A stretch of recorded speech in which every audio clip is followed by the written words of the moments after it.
a politics where 47% of the country's on one side, 47%'s on the other. You got 5% in the middle. They all live in Florida and Ohio, apparently.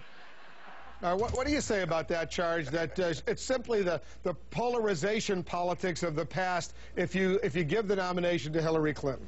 I think both the candidates are best served by talking about what they can do for the American people. And I'm proud to support Senator Clinton. I'm proud of the fact that she has a specific plan on addressing the foreclosure crisis that's sweeping across our country, a specific plan to create 5 million new green jobs. And I think both our candidates really do the most to excite the electorate and about a better tomorrow for our country when they talk about the future rather than trying to demean one another.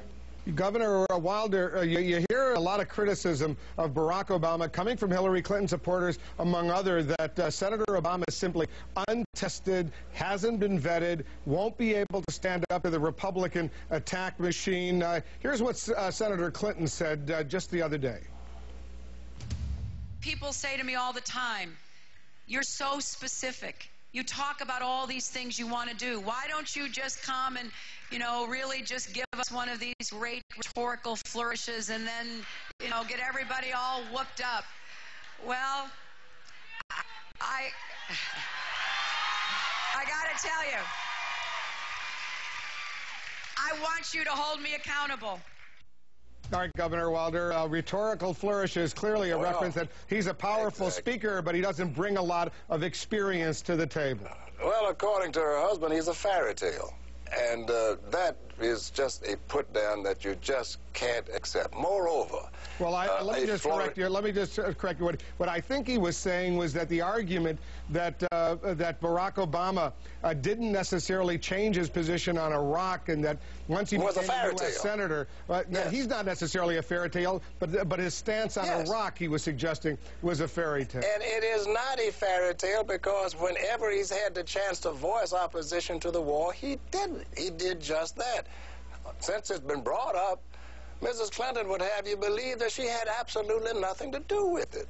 When she talks about the need for health care, I remember I was the governor when we went and said, okay, you are in charge of health care. She was made the czar of health. She had working for her Mr. Magaziner. And we kept saying, well, what are your plans? What can we tell our people? How are we going to be involved? Now, if you didn't do it when you had the chance, with 8 full years to do it, what makes the American people believe now there's something new been poured into the water that gives you this impetus to get it done? I just want to press you on the point, Governor Wilder. The Republican attack machine, as the Clinton people are calling it, that once they go after Barack Obama, he's not going to be able to withstand that assault. And they point to the history of what they did to John Kerry 4 years ago, or Al Gore 8 years ago. They say distorting their respective records. What do you say to that argument? Well, they did that to me when I ran for governor in the last days, and some people talk about the Wilder effect in the polls. Sure, I was leading a little more than I did, but I won. And I think Barack Obama's record, his past, is strong enough to stand any of these attack machines that come his way.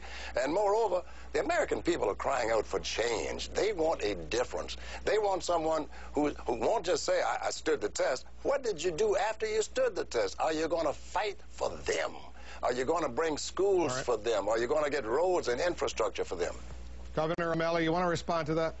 Sure. I mean, you know, in this race, Hillary Clinton does have the strength. She has experience, and she also has a record. And certainly people who do not have a record of national politics, being on the national scene for more than 2 years, as the very talented senator from Illinois has, have an easy time throwing rocks at that record. But let's look at health care. Years ago, she did work on health care.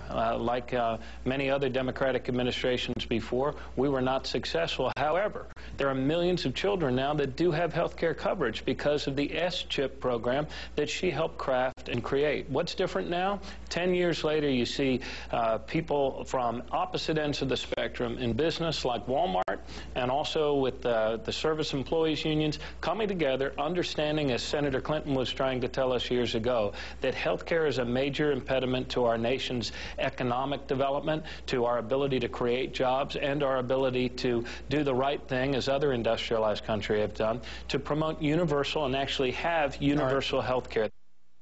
And tomorrow, voters will go to the polls in Maryland, Virginia, and the District of Columbia in what's being called the Potomac primaries. Our coverage begins right here in the Situation Room at 4 p.m. Eastern. We'll then pick it up at 7 p.m. Eastern with special coverage from the CNN Election Center. That will continue.